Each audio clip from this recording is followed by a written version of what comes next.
નમસ્કાર, આપ જોઈ રહ્યા છો સંદેશ ન્યૂઝ અને આપની સાથે હું છું લખમા। સમાચારોની શરૂઆત કરીએ। ગીર સોમનાથના તાલાલા પંથકની અંદર એક સગીરા સાથે દુષ્કર્મ આચરવામાં આવ્યું છે। 14 વર્ષની સગીરા જેના પર છરીની અણીએ દુષ્કર્મ આચરવામાં આવ્યું છે। પાડોશમાં મહેમાન તરીકે આવેલા એક નરાધમે આ કૃત્ય કર્યો છે, જેમાં જાનથી મારી નાખવાની ધમકી આપી અને આરોપી ફરાર થઈ ગયો છે। પીડિત સગીરાનું મેડિકલ ચેકઅપ કરવામાં આવ્યું છે, જ્યારે પોલીસે આરોપીની ધરપકડ કરવા માટે આગળની કાર્યવાહી શરૂ કરી છે। સંવાદદાતા રાકેશ અમારી સાથે જોડાયા છે। રાકેશ, તાલાલાની અંદર 14 વર્ષની સગીરા પર પાડોશમાં મહેમાન તરીકે આવેલા એક વ્યક્તિએ દુષ્કર્મ આચર્યું છે, વિગતો શું? લક્ષ્મણ, કહી શકાય કે ખૂબ જ જઘન્ય કૃત્ય કહી શકાય। તાલાળા તાલુકાના એક ગામમાં જે ઘટના બની છે, 14 વર્ષની સગીરા ને છરીની અણીએ બળાત્કાર ગુજારવામાં આવ્યો છે। ગીરગઢડા તાલુકાના કોદિયા ગામનો જે રાહુલ ચૌહાણ નામનો આરોપી છે, તેના દ્વારા આ હિન કૃત્ય આચરવામાં આવ્યું છે।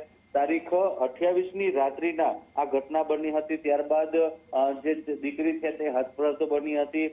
બાદમાં પરિવારને જાણ કરી હતી અને પરિવાર પણ પ્રથમ તો પોલીસ ફરિયાદથી દૂર ભાગ્યો હતો, પરંતુ પોલીસ અને ગ્રામજનોની સમજાવટ બાદ પોલીસ ફરિયાદ માટે આગળ આવતા પોલીસ ફરિયાદ હાથ ધરવામાં આવી છે।